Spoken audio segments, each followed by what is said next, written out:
Baik, selamat malam Bapak Ibu, saudara-saudari yang saya kasihi dalam Tuhan. Eh, Selamat bertemu kembali dalam pendalaman Alkitab online kita pada malam hari ini. Dan pada saat ini kita akan melanjutkan pembelajaran kita yang sudah kita pelajari selama berminggu-minggu. Kita masih dalam topik atau tema utama kita, yaitu pneumatologi. Bagi yang baru hadir, sekali lagi saya mau mengingatkan untuk kita semua bahwa pneumatologi itu apa? Pneumatologi adalah doktrin atau ilmu yang mempelajari tentang Roh Kudus. Oleh sebab itu, banyak hal yang harus kita ketahui tentang doktrin Roh Kudus ini, supaya kita tidak memiliki kesalahan konsep, kesalahan pemahaman, apalagi mempercayai sesuatu yang tidak sesuai dengan apa yang Alkitab inginkan. Nah, pada malam hari ini kita akan mempelajari hal itu, dan subtema kita malam hari ini ialah pekerjaan Roh Kudus. Minggu lalu kita sudah membahas tentang apa itu simbol-simbol Roh Kudus, dengan berbagai macam artinya, dengan berbagai macam maknanya, dan apa-apa saja simbolnya. Nah, Bapak Ibu semua sudah kita pelajari minggu lalu. Dan malam hari ini kita akan mempelajari satu subtema kita tentang doktrin Roh Kudus ini, ialah pekerjaan Roh Kudus. Nah, banyak orang bertanya, apa saja sih pekerjaan Roh Kudus itu? Ya, bagaimana kita tahu kalau Roh Kudus itu bekerja? Ya, apa saja pekerjaan-pekerjaan yang dilakukan oleh Roh Kudus? Nah, Bapak Ibu sekalian yang saya kasih Tuhan, saya menggunakan media papan tulis. Semoga Bapak Ibu semuanya yang menyaksikan live malam hari ini bisa dengan jelas melihat papan tulis saya ini. Dan mari kita akan masuk ke dalam materinya. Baik, kita akan masuk ke dalam pekerjaan Roh Kudus. Nah, kalau kita berbicara mengenai pekerjaan Roh Kudus ini, maka banyak hal yang bisa kita gali, ya, pekerjaan Roh Kudus terhadap apa saja. Tetapi pada malam hari ini saya mau mengajak kita membahas tentang pekerjaan Roh Kudus terhadap orang yang tidak percaya. Karena banyak orang berpikir bahwa apakah Roh Kudus bekerja kepada orang-orang yang belum percaya? Apakah Roh Kudus turut ambil andil dalam kepada orang-orang yang tidak percaya? Nah, ada. Dan malam hari ini kita akan bahas satu persatu mengenai pekerjaan Roh Kudus itu. Baik, apa pekerjaan Roh Kudus? Ya, kita lihat di sini ya. Pekerjaan Roh Kudus, saya singkat saja, pekerjaan Roh Kudus, ya. Apa saja pekerjaan Roh Kudus itu? Nah, yang pertama, pekerjaan Roh Kudus yang pertama terhadap orang yang tidak percaya. Ya. Pekerjaan Roh Kudus terhadap orang yang tidak percaya, yang pertama adalah bahwa Roh Kudus bergumul dengan orang-orang berdosa, ya, terutama khusus kepada orang-orang berdosa sebelum air bah, atau istilahnya antediluvian. Nah, kalau Bapak Ibu sekalian tahu cerita bagaimana kisah Nuh pada zamannya, di mana sebagian besar, ya, orang-orang pada zaman Nuh adalah orang-orang yang tidak mengasihi Tuhan, ya. Orang-orang yang tidak taat kepada Tuhan, dan mereka menyakiti hati Tuhan. Kecuali Nuh, hanya Nuh saja yang di mata Tuhan itu begitu setia kepadanya, mendengarkan semua perintah Tuhan, taat kepada Tuhan. Nah, salah satu kriteria taat kepada Tuhan pada zaman Nuh adalah Nuh setia, ya. Nuh setia. Dan dia tidak melupakan yang namanya ibadah simbolik ini, ya. Membuat sebuah mezbah dan mengambil seekor domba dan menyembelihnya di atas mezbah. Domba korban dalam perjanjian lama adalah simbol Sang Mesias, Sang Juru Selamat, yang nantinya akan dihukumkan, yang nantinya akan disalibkan seperti domba. Gambarannya, domba menggambarkan hal itu.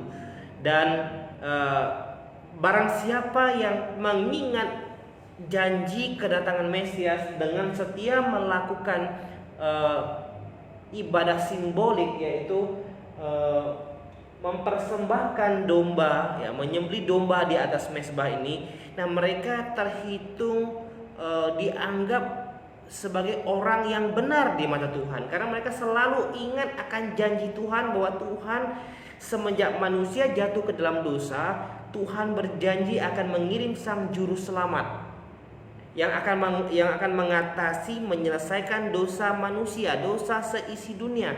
Nah, sebelum Sang Mesias itu datang, mereka ditugaskan, ya, untuk melakukan ibadah simbolik. Inti dari ibadah simbolik adalah menyembelih domba di atas mezbah sebagai bentuk bahwa mereka percaya bahwa Juru Selamat akan datang suatu hari nanti untuk menebus dosa mereka. Nah, sebelum Juru Selamat itu datang, mereka harus menggunakan domba yang tak bercacat. Ini simbol Sang Juru Selamat.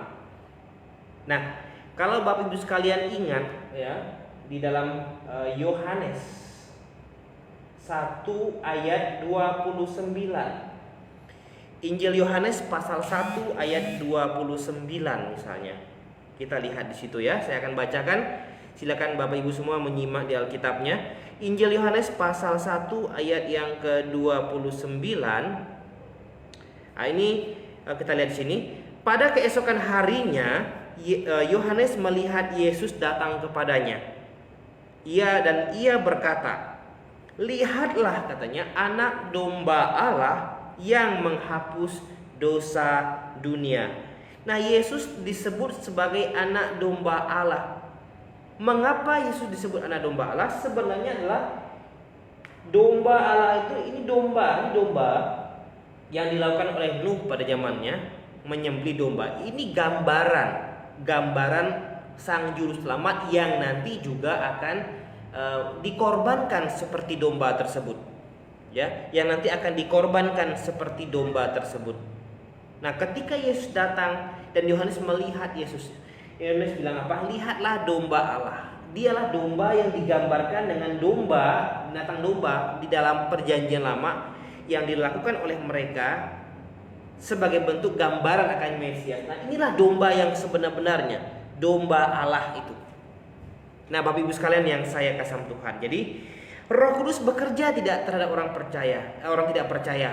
Ya, dia ikut bergumul, ya.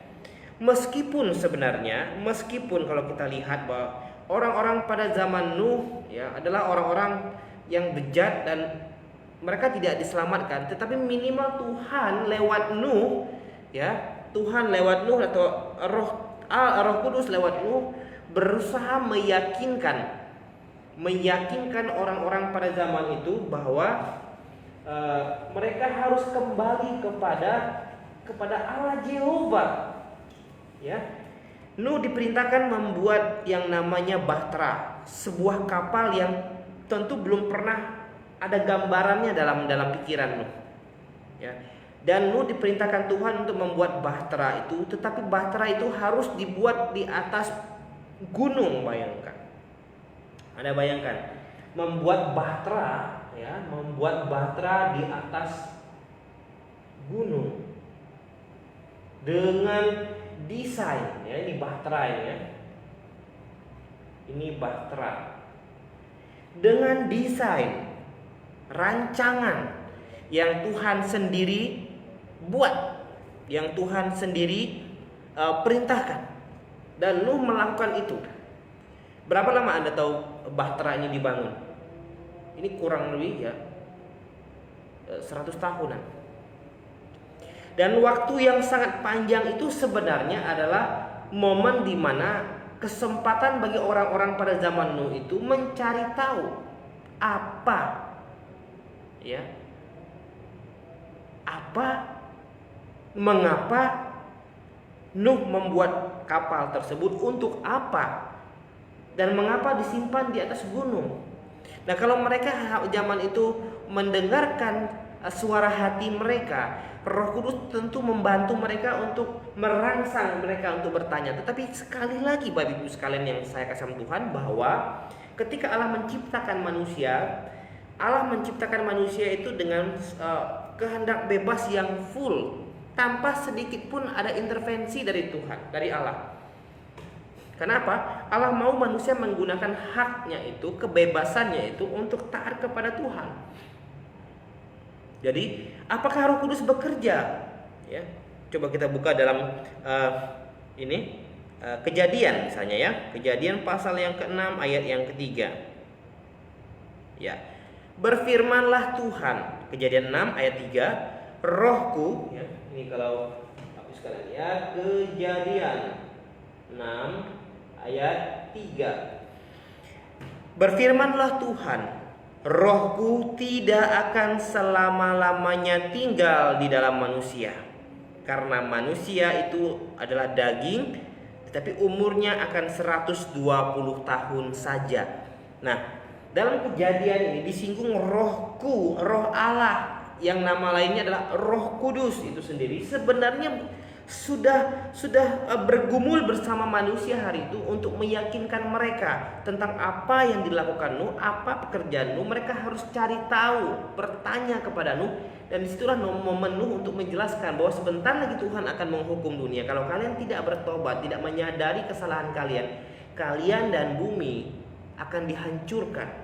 Tapi kalau kalian bertobat, mengakui, menyesali segala perbuatan kalian bisa ikut bersama dengan Nuh masuk ke dalam bahtera dan hidup dan aman. Tetapi manusia pada zaman itu memutuskan untuk tidak percaya kepada Nuh, tidak mau percaya kepada Nuh. Dan apa yang terjadi? Tuhan menghukum bumi hari itu, plus dengan semua makhluk hidup yang ada dalamnya, tanpa terkecuali. Yang selamat siapa? Nuh beserta keluarganya dan binatang-binatang yang Tuhan sudah perintahkan bahwa sepasang, ya, untuk menjadi bibit nanti ketika Tuhan sudah menghancurkan bumi dengan air bah dan manusia mati, binatang mati. Nah, binatang-binatang inilah yang nanti akan menjadi bibit selanjutnya. Nah, Bapak Ibu sekalian yang saya kasih Tuhan, Roh Kudus bekerja dalam hati sebenarnya. Tetapi mereka yang menutup hatinya untuk Tuhan, sehingga mereka harus menerima hukuman yang setimpal dari Allah itu sendiri, yaitu apa? Mati karena air bah. Nah, ini dia. Roh Kudus bekerja, Roh Allah bekerja. Ya. Kemudian yang kedua, saya akan hapus. Ya, saya akan hapus ini. Yang kedua, apa pekerjaan Roh Kudus terhadap orang yang tidak percaya? Tadi bergumul bersama orang-orang, terutama mereka yang hidup pada zaman sebelum air bah, antediluvian. Tetapi mereka tidak mau mendengarkan Roh Allah. Mereka tidak mau mendengarkan kebenaran firman Tuhan yang disampaikan hari itu, dan mereka harus menerima hukuman yang setimpal, mati bersama dengan bumi yang dihukum dengan air bah. Nah, yang kedua, ya, apa pekerjaan Roh Kudus terhadap orang yang tidak percaya? Oke. Kita buka di dalam ini misalnya, ya. Kita buka dalam Injil Yohanes. Injil Yohanes pasal 16. Kita buka ini. Yohanes pasal 16 ayat 8 hingga 11. Ya, terlihat tidak? Ini agak silau, ya. Saya ubah sedikit di sini. Injil Yohanes, ya. Injil Yohanes pasal 16 ayat 8 sampai ayat 11, ya. Injil Yohanes pasal 16 ayat 8 hingga ayat yang ke-11. Kita akan lihat di situ apa firman Tuhan.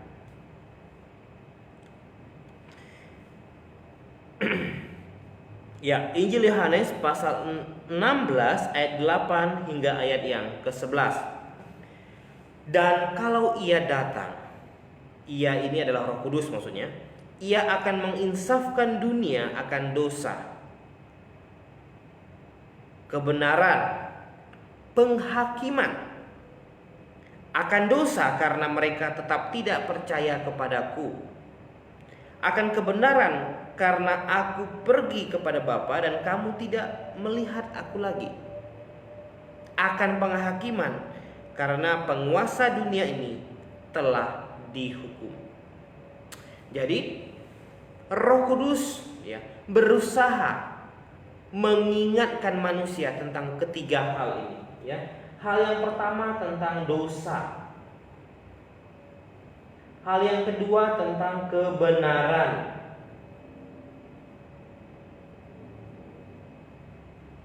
Hal yang ketiga tentang penghakiman,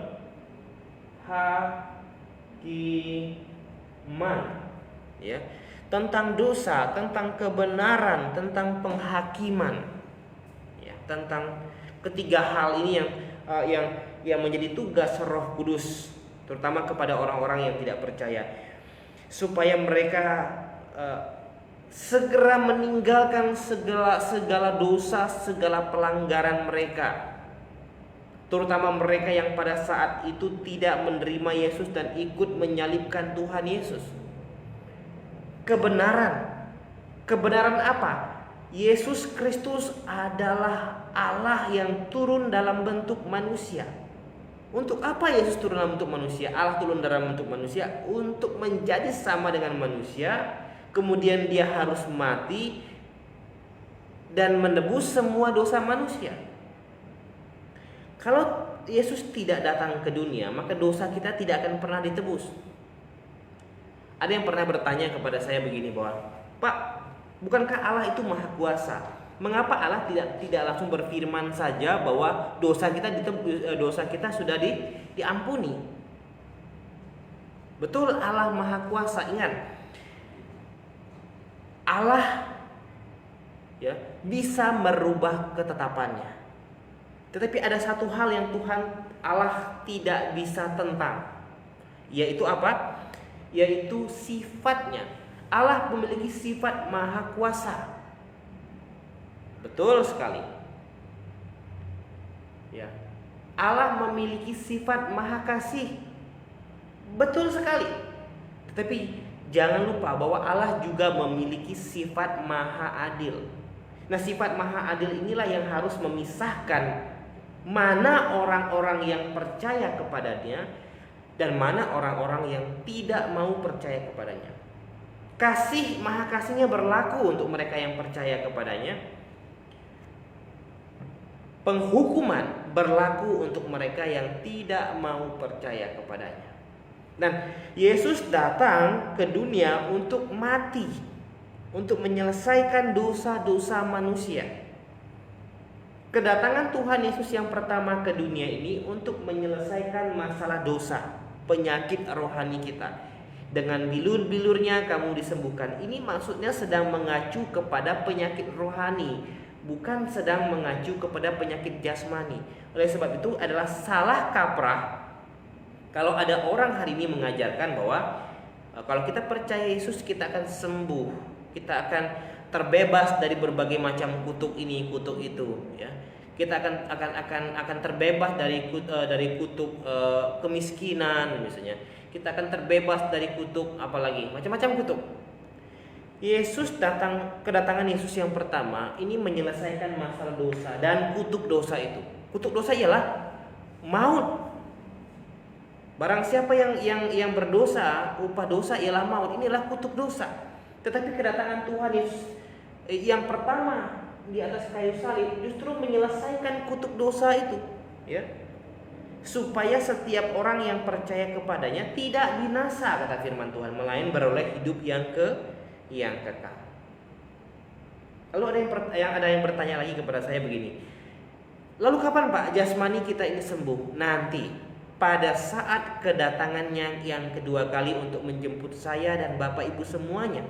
Tentunya mereka yang percaya. Yang tidak percaya jangan harap untuk dijemput Tuhan. Yang tidak percaya akan dihukum bersama dengan dunia. Tetapi mereka yang percaya akan diangkat. Atau kita yang lebih dahulu menyongsong Tuhan, misalnya dipanggil Tuhan terlebih dahulu. Tapi seandainya kita belum meninggal pada saat Tuhan nanti datang pada kedatangannya yang kedua, nah kedatangan yang kedua inilah menjemput kita dan membawa kita pergi bersama-sama dengan Dia di surga. Di sana nantilah baru tidak ada lagi penyakit jasmani. Tidak ada lagi yang namanya kanker, tidak ada lagi penyakit berbahaya lainnya. Bahkan kita semua tidak akan pernah merasakan pegelinu, encok, sakit kepala, flu, demam dan sebagainya. Karena di surga tempat yang maha kudus, ya. Tidak ada lagi sakit penyakit, tidak ada lagi kesedihan, melainkan sukacita yang ada di sana. Ya, tetapi pada saat kedatangan yang kedua, yang pertama, Yesus menyelesaikan masalah penyakit rohani dulu. Oleh sebab itu, pada saat kedatangan yang pertama ini, siapapun masih bisa sakit jasmani. Saya masih bisa sakit. Bapak Ibu sekalian juga masih bisa sakit. Kita semua masih bisa sakit jasmani. Tetapi rohani kita yang paling utama yang sudah sembuh, kalau kita mau percaya kepadanya. Ya. Lihat para rasul. Rata-rata dari mereka meninggal secara martir, kecuali Rasul Yohanes. Rasul Yohanes memang disiksa habis-habisan, bahkan sampai dimasukkan ke dalam minyak goreng panas, ya. Tapi dia tidak mati. Yohanes mati tua. Tapi banyak para rasul dan orang-orang percaya abad mula-mula, mereka harus mempertaruhkan nyawa mereka demi iman mereka kepada Tuhan Yesus. Dan tidak sedikit Paulus sendiri bilang bahwa dia sudah 3 kali berdoa supaya Tuhan, katanya, mengambil utusan iblis yang ada di dalam tubuhnya. Diperkirakan Paulus mengalami satu penyakit di dalam tubuhnya. Dan 3 kali dia berdoa dan Tuhan tidak sembuhkan. Mengapa? Cukuplah kasih karuniaku, Tuhan bilang. Terutama keselamatan kamu sudah jauh lebih penting. Nah, banyak orang Kristen hari ini salah. Dia mau penyakit rohaninya selesai ketika Tuhan datang pertama, dan dia juga mau penyakit jasmaninya selesai, termasuk hutang piutangnya juga selesai. Bapak Ibu sekalian yang saya kasih Tuhan, adalah terlalu hina Tuhan Yesus yang saya sembah, yang adalah Raja dari segala raja, ini menyelesaikan hutang piutang kita, gitu loh. Itu bukan Tuhan yang menyelesaikan hutang piutang kita. Kita yang punya masalah, kita yang harus selesaikan. Kenapa Tuhan harus diajak-ajak untuk menyelesaikan hutang kita? Sehingga banyak yang dengan beraninya membuat sebuah KKR, kebaktian kebangunan rohani, dan mereka bilang apa? Datanglah, ya kan? Kamu akan lepas dari kutuk kemiskinan, kutuk hutang piutang. Wow. Sudah dipastikan bahwa Tuhan mereka bukanlah Tuhan yang saya sembah. Yesus mereka berbeda dengan Yesus saya. Yesus saya Tuhan juru selamat yang sudah menyelesaikan semua dosa saya, dan sekarang dia ada di surga. Dia tidak ada hubungan lagi dengan hutang piutang, dan Yesus tidak menyelesaikan hutang piutang itu. Dan ada juga kutuk kemiskinan. Maksudnya kalau kamu percaya Tuhan Yesus hari ini, kamu tidak akan miskin. Bapak Ibu sekalian yang saya kasih Tuhan, ini saya mau kasih jelas kepada Anda semua bahwa ini sebuah kesalahan, ya. Bahkan ini sebuah penyesatan kalau saya bilang. Bahwa barang siapa yang percaya kepada Yesus dan menjadi murid Yesus, maka dia akan sukses. Ini teologi kemakmuran. Ini jelas-jelas salah. Kalau memang teologi kemakmuran, teologi sukses ini benar sesuai dengan Alkitab dan Alkitab mengajarkan hal seperti itu, seharusnya di dalam sejarah tercatat ada 13 miliarder terkaya di dunia. Siapa itu? Ya para rasul. 12 rasul plus Paulus 13. Tapi apa fakta yang mereka harus alami? Tidak sedikit dari mereka, dan sebagian besar bahkan dari mereka hidup penuh dengan kesusahan secara jasmani. Ya. Mereka bukan orang kaya, mereka bukan miliarder. Paulus yang sebelumnya ya punya segala-galanya, harta, tahta, ketika dia belum bertobat dan percaya kepada Tuhan Yesus. Tetapi ketika dia bertobat dan percaya kepada Tuhan Yesus, dia harus memposisikannya dan dia harus melakukan semua pekerjaan untuk memenuhi pelayanannya. Dan pekerjaannya yang tercatat dalam Alkitab adalah membuat tenda.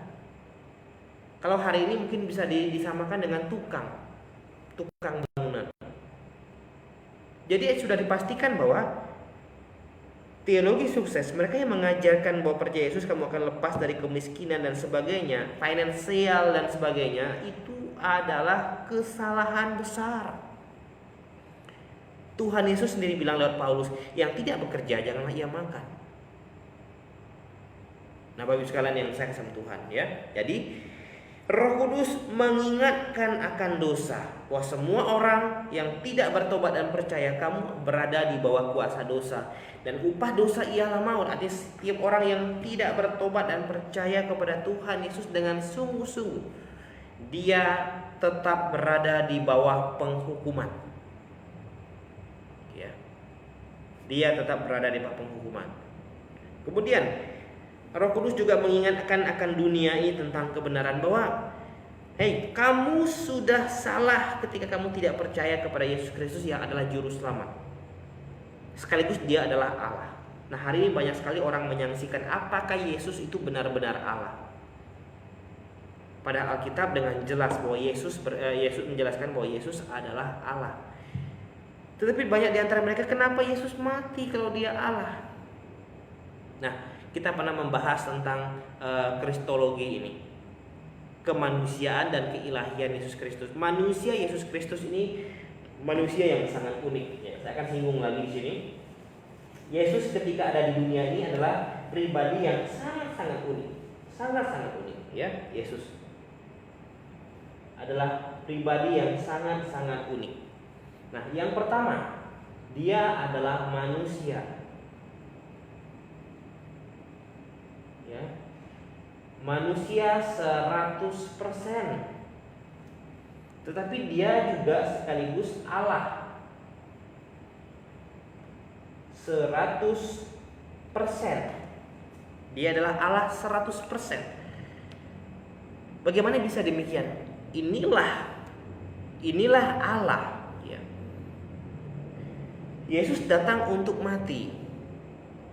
Dia harus menjadi manusia supaya dosa kita diselamatkan, diselesaikan, ya. Nah, ketika Yesus ada di muka bumi pada saat itu, dia manusia seutuhnya. Dia bisa merasakan lapar kalau Bapak baca. Dia bisa merasakan sedih, dia bisa merasakan sukacita, dia bisa merasakan empati. Banyak sifat-sifat manusia Yesus bisa rasakan. Kecuali satu, dia tidak berdosa dan tipu daya tidak ada dalam mulutnya. Dia juga Allah. Ya, ketika kita baca, dia menghardik angin ribut dan angin ribut segera berhenti. Ini menunjukkan keilahiannya. Ketika dia sengaja berlama-lama ketika Lazarus meninggal. Setelah Lazarus 4 hari mati, ini sudah dipastikan mati ini Lazarusnya, ya. Yesus baru datang kepada Maria dan Marta. Dan di situ Yesus membuat sebuah mukjizat yang luar biasa, membangkitkan Lazarus. Dia sedang menonjolkan sisi keilahiannya. Ketika dia berjalan di atas air. Ketika dia menyembuhkan seorang janda yang sudah lebih dari 30 tahun mengalami sakit pendarahan dan tidak bisa sembuh-sembuh, sudah berobat kemana-mana. Yesus bisa lakukan itu. Dan Yesus menyembuhkan orang yang buta sejak lahirnya, men. Ini kan memang dari awal lahir saraf matanya memang sudah rusak. Mau dioperasi bagaimanapun kecanggihan teknologi tidak pernah akan bisa melihat karena dari awal saraf matanya sudah rusak. Yesus sembuhkan. Ya. Jadi untuk mempelajari pribadi Yesus Kristus ini ketika dia ada dalam dunia, itu kita melihat Yesus seperti koin dengan kedua sisi. Ketika sisi koin sisi yang pertama dilihat, maka sisi yang di belakang ini tidak terlihat. Ketika dia menonjolkan sisi kemanusiaannya, di mana dia haus, dia lapar, dia lelah, dia mengantuk, sisi keilahiannya tidak terlihat. Makanya murid-muridnya terkadang dibuat bingung oleh Yesus Kristus. Kenapa Allah kok mengantuk, kok haus, kok lelah, kok tidur? Wah, ini Allah atau tidak? Jadi murid-muridnya sengaja dibuat terombang-ambing gitu ya, kebingungan. Tetapi ketika dia menonjolkan sisi keilahiannya, sisi kemanusiaannya tidak terlihat sama sekali. Oleh sebab itu untuk melihat siapa pribadi Yesus ini, kita harus melihatnya secara fair, melihat sisi keilahiannya dan melihat sisi kemanusiaannya. Lalu ketika dia mati, yang mati apanya? Ya, kita lihat ada ayat firman Tuhan.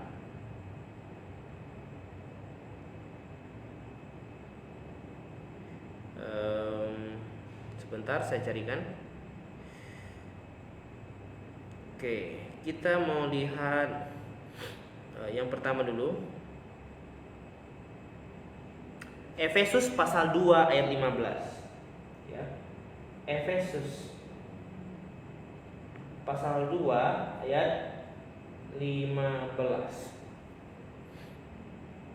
Di Efesus pasal 2 ayat 15 dikatakan, sebab dengan matinya sebagai manusia, ia telah membatalkan hukum Taurat dengan segala perintah dan ketentuannya, untuk menciptakan keduanya menjadi satu manusia baru di dalam dirinya, dan dengan itu mengadakan damai sejahtera. Matinya sebagai manusia. Jadi yang mati adalah sisi kemanusiaannya ini. Sisi keilahiannya tidak pernah mati karena dia Allah. Makanya kalau kita baca kisah di mana Yesus disalibkan, ada sebuah istilah di situ, Yesus menyerahkan nyawanya. Dia menyerahkan nyawanya katanya. Artinya kalau Yesus tidak menyerahkan nyawanya, mau dia disiksa di apapun, dipukul apapun, bagaimanapun caranya, kalau dia tidak menyerahkan nyawanya, karena dia adalah dia Allah, dia pemegang nyawa, dia tidak akan pernah mati. Tapi ada istilah dia menyerahkan nyawanya. Ya. Jadi matinya sebagai manusia. Filipi juga ya, Filipi. Mudah-mudahan Bapak Ibu sekalian bisa melihatnya. Filipi pasal 2 ayat 8. Filipi pasal 2 ayat 8 juga memberikan sebuah keterangan kepada kita bahwa dan dalam keadaan sebagai manusia ia telah merendahkan dirinya dan taat sampai mati, bahkan sampai mati di kayu salib. Jadi kematian Yesus, matinya sebagai manusia. Ini sekaligus menentang, menjawab bahwa Yesus Allah sekaligus dia manusia. Dan ketika di atas kayu salib, ini kemanusiaannya yang mati. Oke, kita kembali ke dalam materi kita. Pekerjaan Roh Kudus terhadap orang yang tidak percaya. Yang pertama tadi, dia bergumul bersama orang-orang berdosa sebelum air bah untuk menyadarkan mereka. Dan dia juga mengingatkan, ya, Roh Kudus mengingatkan atau menasehatkan orang-orang berdosa akan dosa, akan kebenaran, akan penghakiman pada saat ini. Ya. Oke.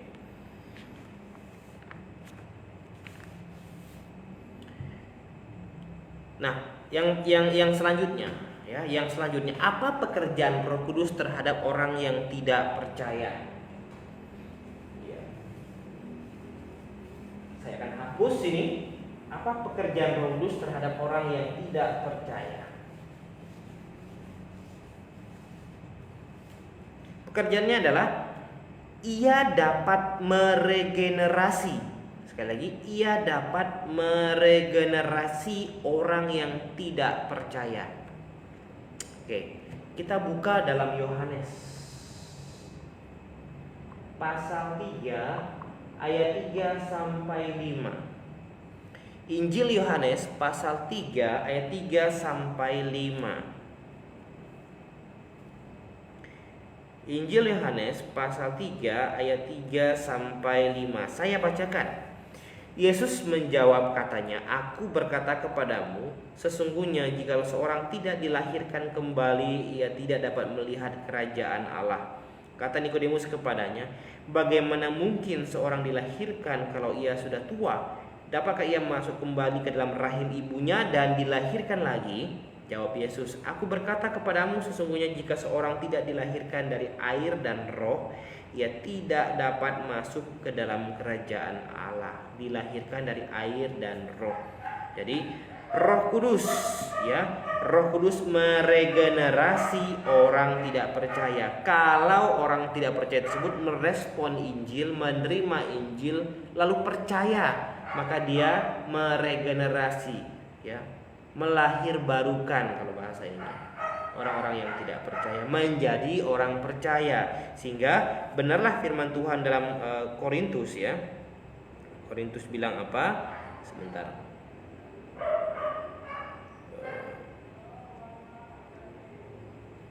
Oke, kita lihat misalnya di 2 Korintus pasal 5 ayat 17.